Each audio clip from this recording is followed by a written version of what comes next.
Meus queridos irmãos, amada Igreja do Senhor, eu quero cumprimentar todos na paz do Senhor. Novamente quero agradecer a gentileza, a acolhida do pastor João Aldair, sua esposa, pastora Kátia, os demais obreiros aqui dessa igreja, a igreja de uma maneira geral. Ontem, inicialmente, recebido as minhas duas filhas, a Stephanie, a Lígia, e agora, como tem recebido a mim, pessoalmente, a minha esposa e a Adria, a nossa segunda filha. Aliás, antes de eu vir a Brasília esses dias, o pastor João já me ligou, conversou comigo, disse, olha, você vai dar uma palavra e tal. Eu digo, uma palavra, tudo bem. Nós somos ali de Belém do Pará e nosso projeto, a gente tem orado a Deus, nosso projeto aqui em Brasília, e Deus foi abrindo as portas, foi nos abençoando, foi nos ajudando, e aqui nós estamos. Também a satisfação de ter conhecido o pastor Iber, né?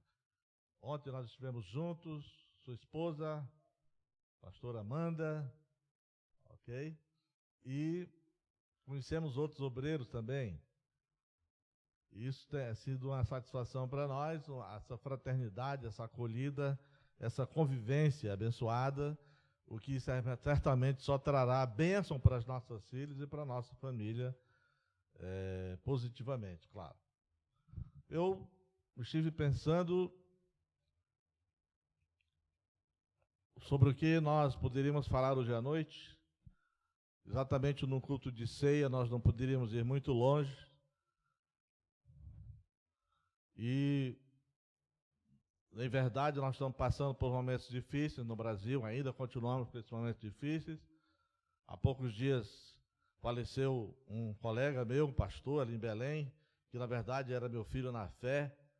Nós nos conhecemos na aeronáutica, ele trabalhou comigo, se converteu naquela época, fez um bom trabalho de evangelização, se tornou pastor na igreja em Belém, se tornou inclusive diretor executivo do sistema de rádio e televisão Boas Novas, e muito novo ainda, ele foi colhido, passou vários dias no hospital e finalmente faleceu. Mas o que nós estamos aqui aprendendo é que Deus nos toca, que Deus nos ajuda, que o Espírito Santo continua conosco, nós não estamos abandonados, nós não estamos sozinhos. Nessa caminhada nós contamos com a presença de Deus em nossa vida e devemos estar preparados para o dia em que Ele nos chamar. E também que as nossas orações sejam respondidas, porque nós confiamos no poder de Deus, nós confiamos sim na sua misericórdia. O texto que eu escolhi, muito comum nas nossas reuniões de ceia, é exatamente 1 Coríntios 11, 28, que diz, examine-se, pois, o homem a si mesmo, e assim coma do pão e beba do cálice. Vamos orar. Deus poderoso, estamos na Tua presença, Senhor, implorando a Tua maravilha, a Tua bênção, Senhor, a Tua inspiração, a Tua palavra, Senhor, nossos corações. Ajuda, Senhor, a todos que estão aqui, que possam ser tomados pelo Teu Santo Espírito, ó Deus, e conduzidos pela Tua vontade, Senhor. Abençoa, Deus, a nossa reflexão, no nome de Jesus. A tarefa de examinar-se a si mesmo. Pelo menos uma vez no mês, ou duas vezes, depende do costume de cada igreja, nós nos reunimos em torno do que nós chamamos de a mesa do Senhor. O culto de comunhão, o culto de ceia, em que nós vamos participar da ceia, e que muitas vezes o crente, a pessoa, o irmão, ele nem vem, porque ele começa a se lembrar que ele fez alguma coisa e discutiu, ficou com raiva, discutiu com a esposa, com o marido, alguma coisa assim, ou fez outra coisa, e ele nem vem para a igreja, quando aqui a mesa do Senhor está esperando por ele. Muitas vezes a pessoa vem, está sentado em algum lugar, e o pão e o vinho passam por ele, e ele também não toma. E é uma pequena história que eu estava vendo esses dias de uma igreja. Acontecia isso, o presbítero levava o pão e o vinho, e aquela irmã ali, chorando, ela só fazia chorar, ela não participou, ela não pegou o pão, nem pegou o vinho. E o pastor, então, percebendo aquela situação, se dirigiu até lá e falou com a irmã: irmã, minha irmã, pode participar da ceia. A ceia é para pecadores. Todos nós somos pecadores. Paulo, na sua mensagem, nesse capítulo 11 de 1 Coríntios, ele quer dizer, não que nós temos que ser dignos para participar da ceia. Dignos nós não somos. Ninguém é digno para participar da ceia. Por mais que nós nos esforcemos, nós não chegamos a nenhuma dignidade. Mas devemos sim participar da ceia de uma forma digna. E essa forma digna é exatamente quando nós deixamos que o Espírito Santo fale ao nosso coração, que sejamos conduzidos pelo Espírito Santo, não pelos nossos conceitos, não apenas pela nossa vontade, mas que Deus nos conduza pelo seu Espírito Santo. Por isso Paulo diz: examine-se, pois, o homem a si mesmo, e assim coma do pão e beba do cálice. Quando nós imaginamos, quando nós pensamos nessa tarefa, nessa função, nessa expressão de examinar-se a si mesmo, que é uma tarefa que nós não devemos fazer apenas quando vimos a ceia, quando participamos da ceia, quando queremos participar da ceia, mas é uma tarefa de examinar a si mesmo todos os dias, todas as horas. Devemos estar sempre pensando: será que eu estou agradando a Deus? Será que eu estou agradando ao Senhor? Será que eu estou permanecendo em comunhão com Deus, com o Espírito Santo nos dias, nas noites, por onde eu ando, por aquilo que eu faço, naquilo que eu faço? Devemos estar refletindo, fazendo essa reflexão. Porque Paulo diz: examine-se, pois, o homem a si mesmo. E essa expressão, eu estava observando, a expressão que nós estamos acostumados a dizer, examine-se o homem a si mesmo, ela é redundante, não é verdade? Ela é redundante. Mas eu acredito que essa redundância é exatamente a ênfase que Paulo dá para que nós realmente não deixemos de nos examinar a nós mesmos, não aos outros. Porque tem muita gente que gosta de examinar o outro, né? Olha, fica olhando, observando e tal. Como é que ele está, como é que ele vai, será que ele veio, será que ele não veio, porque o que está acontecendo? Mas, na verdade, nós temos que nos examinar a nós mesmos. E quando nós nos examinamos a nós mesmos, se muitas vezes nós achamos até que estamos em pecado, a Bíblia diz, lá João diz, João 2,1 João, capítulo 2, versículo 1 e 2, ele diz assim: meus filhinhos, essas coisas vos escrevo para que não pequeis. Mas se alguém pecar, temos um advogado, aleluia, para com o Pai, Jesus Cristo, o justo, esse sim, glória a Deus. Temos um advogado, temos alguém que vela por nós, temos alguém que nos aconselha, temos alguém a quem podemos recorrer, temos alguém a quem falar e pedir perdão e renovar as nossas forças para continuar nessa jornada de fazer a vontade de Deus. A palavra de Deus, meus irmãos, meus amigos, certamente que é um dos primeiros fatores de relevância na nossa vida espiritual e no nosso relacionamento com Deus. É a Bíblia, a palavra de Deus. Jesus é a palavra. Todo mundo, ao entrar por essa porta, não é? Entrar por essa porta de reino de Deus aqui na terra, vir participar da igreja, nós primeiro nos deparamos com a palavra de Deus, com a mensagem da palavra de Deus. A fé vem pela pregação. A fé vem pelo ouvir a palavra de Cristo. Então a palavra é o primeiro elemento que nós temos na nossa vida, com o qual nós nos deparamos para começar essa jornada de fazer a vontade de Deus.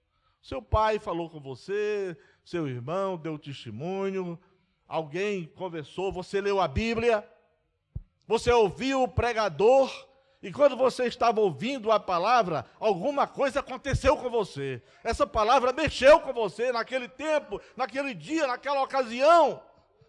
Você fazendo contato com a palavra e ela fazendo milagre na sua vida, porque a palavra é levada também pelo poder do Espírito Santo, e esse Espírito Santo é que faz com que a nossa vida seja transformada no dia da conversão e todos os dias da nossa vida.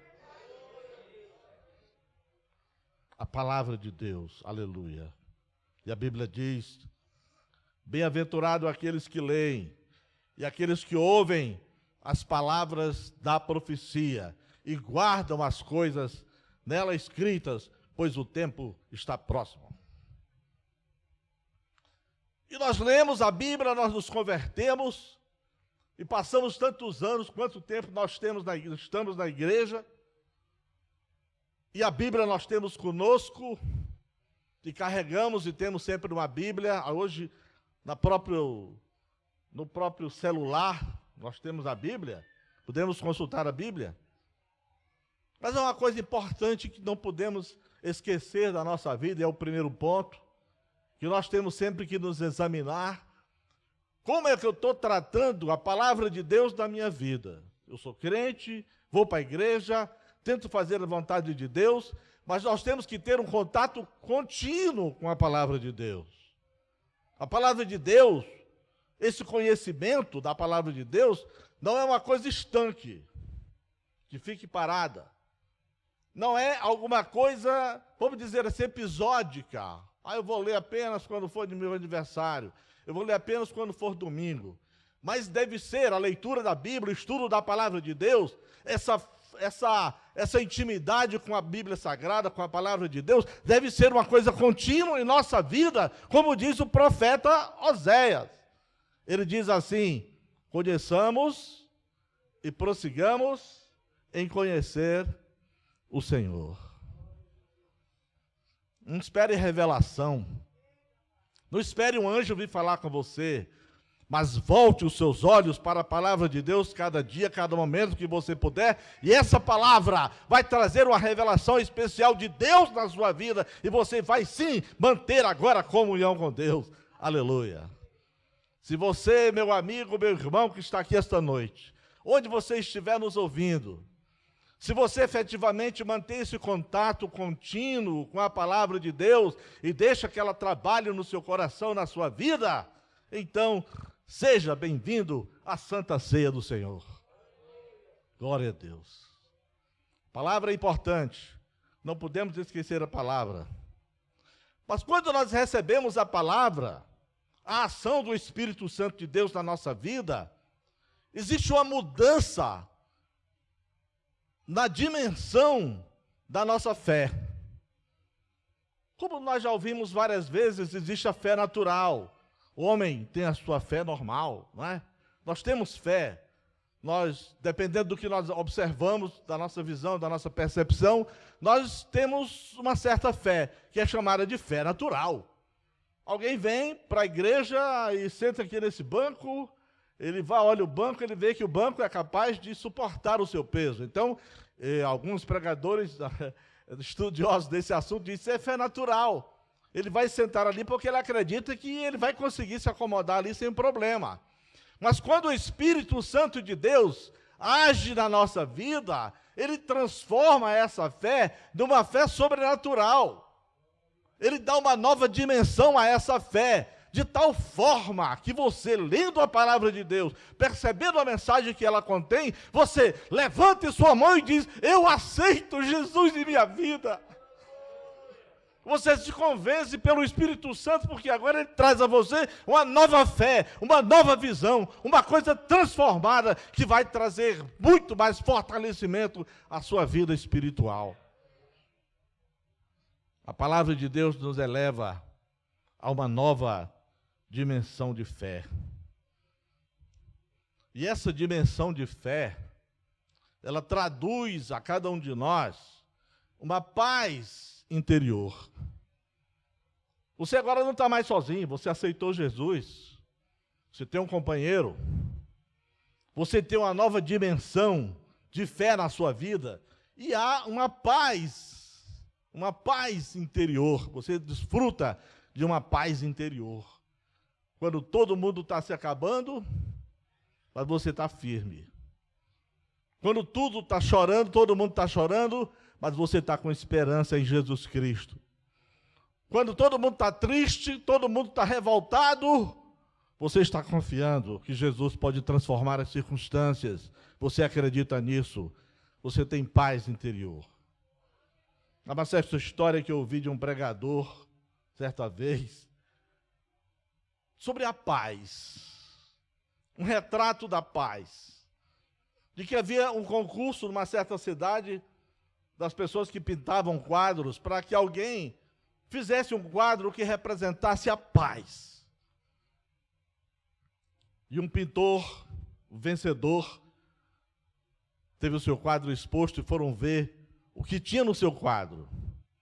E lá tinha uma imensa cachoeira, jorrando copiosamente bastante água, uma árvore à beira do barranco, com seus galhos espalhados no vazio, e um galho que se aproximava mais da cachoeira, pegava o respingo da cachoeira, aquele galho tênue ali, e naquela ponta de galho havia o ninho de um passarinho. Quer dizer, o passarinho tinha muita paz, tranquilidade, muita confiança, que ele foi fazer o seu ninho nos locais mais difíceis que alguém poderia ir. Aquilo representava a paz. E o rapaz que fez aquele quadro ganhou um prêmio. No meio de tantas dificuldades, tribulações, pandemias, haja paz no seu coração. A paz que só pode ser dada por Jesus, não é? Ele diz que nós deveríamos ter essa paz, a paz que o mundo não tem, mas que ele dava a cada um de nós, que o recebeu no seu coração, que desfruta da sua palavra. E agora que nós temos essa paz, há um outro ponto que preciso destacar essa noite, que é exatamente a necessidade de nós perseverarmos na palavra de Deus. A Bíblia diz, aquele que, porém, que perseverar até o fim, esse será salvo. Não importa as circunstâncias, devemos perseverar na jornada até o fim. Tem muitos que desistem. Tem muitos que poderiam estar aqui e não estão aqui. Tem alguns que estão aqui e estão pensando, será que eu deveria estar aqui? Tem muitos que desistem. Não sei quantos aqui conhecem aquele livro de John Bunyan, muito conhecido, O Peregrino. Um dos primeiros livros que eu li, O Peregrino. E o Peregrino conta a jornada do cristão à cidade celestial. Quando ele abandona tudo, se desvencilha de tudo e segue a sua jornada, enfrentando dificuldades pelo caminho.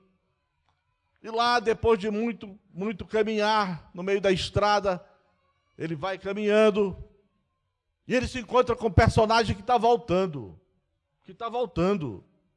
Apressadamente voltando. E ele... que houve, que aconteceu? Não adianta, a gente não consegue passar. O que aconteceu? Não, lá na frente tem um leão no meio da estrada. Ninguém passa. E ele, vamos voltar. Não, eu vou continuar a jornada. Mas tem um leão, você não vai conseguir passar. Mesmo assim, o cristão, o personagem do peregrino, segue a sua jornada e mais na frente ele vê que realmente tem um leão no meio da estrada. Mas ele se aproxima, pedindo a Deus misericórdia, pedindo a Deus ajuda, vai se aproximando de onde está o leão. E quanto mais ele se aproxima na sua coragem, na sua fé, ele percebe que o leão estava amarrado. Então, ele, como conta o livro, ele se esgueira um pouco, o leão está ali, e ele vai conseguindo passar, e ultrapassa aquela dificuldade e segue sua jornada, porque ele não desistiu, confiando na palavra de Deus, confiando no Espírito Santo que estava com ele. Aleluia! Louvado seja o nome do Senhor. No final do ano passado, eu e a minha congregação, como eu digo, né? A nossa primeira congregação é a nossa família. Uma certa vez nós estávamos lá nós temos uma casa no condomínio ali em Belém, e eu tinha, final de ano, a gente sempre viaja para Fortaleza, viajava, né? Todo final de ano, às vezes julho, punha todo mundo no carro e pegávamos a estrada, 1.600 quilômetros, e Deus ia com a gente era muito abençoado. E no final de ano, a gente ia passar o Natal em Fortaleza, no condomínio houve uma notícia de que havia um evento, e convidando todo mundo para o evento, por favor, se manifeste e tal. E eu me manifestei dizendo, olha, eu e a minha congregação não poderemos participar porque estaremos viajando. Muito bem. Um outro dia, alguma coisa assim, um vizinho me procurou e disse, vizinho, o senhor vai viajar com a sua congregação? Eu digo, vou sim. Vou para Fortaleza. Ele disse, mas que bom. O senhor vai evangelizando então? Eu digo, sim, vamos evangelizando. Realmente, nós levamos roupa. O que nós podemos levar, vamos distribuir naquelas igrejas pobres do Maranhão, por exemplo.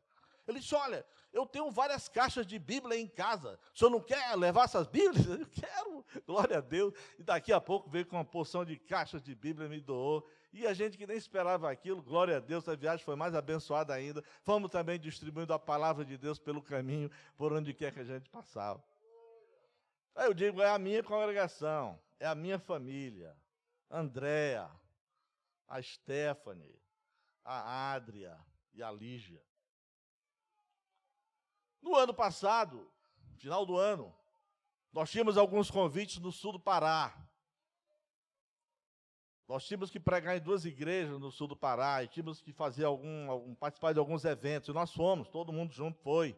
Pregamos, participamos e voltamos. Final do ano, participamos do Natal na igreja em Belém. Participamos do dia 31, meia-noite, estávamos na igreja, passando o ano novo na igreja. E tudo estava muito bem. Mas nos primeiros dias do ano, dia 3, mais ou menos, eu comecei a me sentir ruim. André também. Começamos a nos sentir ruim, o que está acontecendo? É uma gripe, alguma coisa assim. Eu cheguei a ir no médico, e o médico disse, é gripe, passou remédio para gripe. Também ela teve que voltar para Brasília, o período dela estava curto, eu fiquei apenas eu e a Adria em Belém durante algum tempo, depois nós viríamos para cá. Mas comigo a coisa foi se agravando, eu tive que recorrer aos médicos do Ministério Público, e fui fazer exames, e quando fiz os exames, lá pelo dia 10 já, estava com Covid, meu pulmão estava comprometido. Mas está aqui os remédios, vá tomando os remédios, você vai melhorar, você vai se piorar, a gente faz alguma coisa. E eu não melhorei, eu piorei em casa. Eu conversando com a André, ela disse, olha, fala com o doutor fulano, que é nosso amigo, fala com ele, para ele te visitar. E eu liguei para o médico, e ele imediatamente foi comigo, uma sexta-feira já anoitecendo. Ele viu os exames, viu o meu estado e disse, não, você não pode ficar aqui, você tem que ir para o hospital imediatamente. Eu falei rápido com a Adria, liga para tua mãe, toma conta aí do apartamento, e eu fui para o hospital. E fiquei em regime de CTI, inicialmente. Fiquei quase 20 dias no hospital. Naquele isolamento, naquela indefinição, eu não sabia o que iria acontecer. Emagrecendo, perdi muitos quilos. Realmente, uma situação difícil. Eu lembrava muito a história do rico e Lázaro. Eu não podia sair daquele lugar. Eu não tinha como sair, vocês sabem. tira tua roupa, bota uma fralda e você não pode nem fugir, se você quiser, tiver força. Então, eu estava ali refém. Os médicos não diziam muito. Inicialmente eu estava estabilizado, mas se o remédio não desse certo, eu teria que trocar o remédio por outro. E eu perdendo peso, mas você está estabilizado. Mas o meu olhar era para Deus. Meu olhar era para Jesus. O meu clamor, noite e dia, era que Deus me desse nova oportunidade. Que Deus permitisse, que eu nem pensava ainda em vir aqui a essa igreja e dizer: Deus esteve comigo, Deus curou a enfermidade, Deus me resgatou daquele hospital. Aleluia, louvado seja o nome do Senhor. E o temor era que a coisa se agravasse e tivesse que mudar o remédio. E eu pedi a Deus a sua misericórdia. No meio de uma madrugada, eu estava de bruços, como ele disse, pronado, parece assim uma expressão, né? E eu não dormia muito, eu dormia pouco, eu estava cochilando no meio daquela madrugada. E eu percebi que alguém entrava no apartamento, na suíte. Eu percebi que alguém entrava e que colocava suas mãos sobre mim, colocava as mãos nas minhas costas. E eu disse: bom, será que o que está acontecendo? Está me auscultando? E naquela hora eu comecei a sentir um alívio no meu corpo. Comecei a sentir que alguma coisa estava acontecendo de bom no meu corpo. E eu disse: mas que médico é esse? E quando eu olhei de lado para perceber quem era o médico, não havia ninguém. E a partir daquele dia, meus irmãos, a minha recuperação foi acentuada. E depois de algum tempo, eu tive alta do CTI, fui para o apartamento, o André esteve comigo ali, os 3 dias, ali, me dando apoio, me ajudando, sendo uma verdadeira companheira, a companheira que Deus me deu na minha vida. E pude finalmente voltar para casa, magro, mas vivo. Magro, mas dizendo glória a Deus. Magro, mas dando um testemunho de que Deus é poderoso para atuar, para agir na nossa vida, quando nós continuamos confiando nele. A palavra de Deus, ela diz assim: bem-aventurado o homem que põe no Senhor a sua confiança. Amigos, irmãos, desses minutos finais da minha palavra, eu apenas digo a você, a todos vocês que estão aqui, que vieram para este momento de ceia, se efetivamente você, no trajeto da sua vida, você se lembra que você sempre honrou a palavra de Deus, que você sempre deixou que o Espírito Santo dirigisse a sua vida, que você efetivamente continua confiando na palavra de Deus, no Espírito Santo, então seja bem-vindo, aproxime-se para participar da mesa do Senhor. Mas, de repente, alguém aqui diz: não, pastor Estevão, irmão Estevão, eu tropecei muitas vezes, eu estou aqui, mas eu não sou digno, eu estou aqui, mas o meu exercício de fé foi prejudicado por algumas coisas que eu pratiquei. Eu quero dizer, meu irmão, meu amigo, que o Espírito Santo de Deus foi que trouxe você a esse lugar, para dizer a você que esse é o momento em que você pode restaurar a sua vida espiritual. Esse é o momento que você pode se encher da palavra de Deus, e você se encher da nova esperança e da perseverança para fazer a vontade de Deus. Então eu convido você a vir à frente, para que nós oremos por você, para que a igreja interceda por você, e você também conosco, glória a Deus, possa participar da mesa do Senhor. Que Deus abençoe a cada um dos senhores, que a gente possa sempre refletir da necessidade de nós voltarmos um pouco atrás nos nossos pensamentos para consertar os nossos caminhos e agradar ao Senhor, porque existe um reino eterno que está proposto para cada um de nós. E existe uma outra ceia que Jesus disse: nós teremos um outro encontro. E só nesse novo encontro eu vou participar do pão e do vinho com vocês. Você é convidado. Você é um que está sendo chamado para participar. Deus abençoe a você, a sua vida, no nome de Jesus. Amém. Louvado seja o nome do Senhor. Glória a Deus. Louvado seja o nome do Senhor.